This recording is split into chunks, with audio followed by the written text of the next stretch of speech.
Hey my learners, welcome back to my channel. This is Asta Sharma and you're watching Be English Honors playlist of semester 4 DSC 11 Indian Writing in English, and we are on the poem by Sarojini Naidu, An Indian Love Song. और ये है dedicated to a Muslim boy and a Hindu girl who have a love story.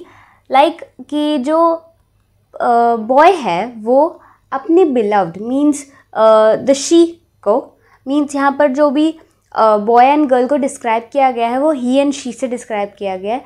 Okay, so here we have the he and then second stanza for she and third stanza of he. तो यहाँ पे हमें 3 stanzas में ये describe किया गया है. इसको कुछ ऐसा लिया गया है कि पहले ही वो अपनी वांट, डिज़ायर, एक रिक्वेस्ट को किसके सामने रखता है? अपनी बिलव्ड मीन्स शी के सामने रखता है. फिर शी उसका रिप्लाई करती है और अपना रीज़न देती है, और थर्ड में बिलव्ड उसी रीज़न को और ज़्यादा क्लैरिफाई करके उसको हिम्मत देता है. तो यहाँ पर डिस्क्राइब किया गया है कि जो बॉय है वो रिक्वेस्ट करता है अपनी बिलव्ड से कि वो अपना वेल मीन्स अपना घूंघट हटाए और अपना सुंदर चेहरा उसको दिखाए.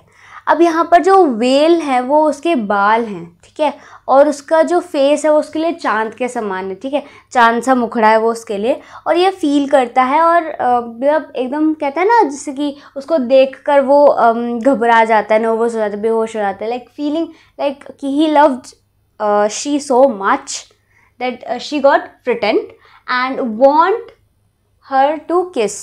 ठीक है, वो कहता है कि तुम्हारी किस मेरे लिए एक मैजिकल नेक्टर की तरह, जो फ्लावर का होता है, जैसे फ्लावर का नेक्टर होता है ना, वही मैजिकल नेक्टर की तरह है मेरे लिए. ठीक है, और फिर वो जो आपका यहाँ पे बॉय है वो यही उसको कहता है.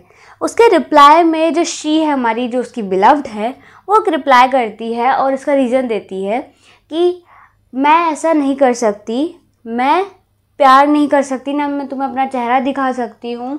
ठीक है, बिकॉज मेरे लोगों के द्वारा, ठीक है, मतलब हम हिंदू कम्युनिटीज़ के अकॉर्डिंग तुम हमारे लिए एक एनिमी हो, तुम हमारे दुश्मन हो, और कभी दुश्मन दुश्मन में प्यार नहीं हो सकता. ठीक है, हमारे यहाँ बहुत हिंदू मुस्लिम कॉन्फ्लिक्ट चल रहे हैं, और इसीलिए ये हिंदू मुस्लिम कॉन्फ्लिक्ट की वजह से तुम्हारी कम्युनिटी और हमारी कम्युनिटी सेपरेट है, और तुमको मुझसे यही एक कॉन्फ्लिक्ट सेपरेट करती है. थर्ड स्टैंजा में जो बॉय है वो उनसे कहता है, उनको कहता है कि बिलीव करो, उनको ये फेथ देता है, उनको ये होप देता है कि जो प्यार है ना, उनका प्यार, उन दोनों का प्यार जो है वो सारी पास्ट की इंजरीज़ को, चोटों को, और सारी पास्ट ट्रॉमास को, सारी बैड थिंग्स को, उनका प्यार जो है वो हील कर सकता है. क्योंकि लव हर चीज़ हील कर सकता है, प्यार सब कुछ ठीक कर सकता है. वो किसका बिलीव था? उस बॉय का बिलीव था. और वो उनको ऐसे ही बोलता है. वो कहता है कि मेरे लिए टेम्पल की बेल, जो हिंदू टेम्पल्स जाकर प्रेयर करते हैं, टेम्पल की बेल और मॉस्क्यू की जो प्रेयर होती है, जो वहाँ का लाउड स्पीकर होता है, इन द सेंस कि वहाँ पे जो लोग होते हैं, तो जो वॉइस, जो वाइब्रेशंस मॉस्क्यू की है वही सेम वाइब्रेशंस उसको टेम्पल की भी लगते हैं, दे आर इक्वल. तो उसको डिस्क्राइब करता है और अपनी बिलव्ड को ये बिलीव करवाता है, एक होप देता है कि ये बिलीव करो तुम कि जो हमारा प्यार है वो सब कुछ ठीक कर सकता है. ये तब बनाई गई थी जब हिंदू मुस्लिम कॉन्फ्लिक्ट चलते थे, पार्टीशन हो रहा था. उस टाइम पे सबको एकजुट करने के लिए, यूनिफाई करने के लिए सॉन्ग को बनाया गया था कि दोनों कम्युनिटीज एक साथ यूनिटी में हो, और ताकि वो अपनी कंट्री को एक साथ यूनाइट रख सकें, ठीक है, फाइट कर सकें टुगेदर. तो ये थी पूरी पोएम. आई होप आपको क्लियर हुई होगी. मिलते हैं नेक्स्ट वीडियो में. Till then bye bye.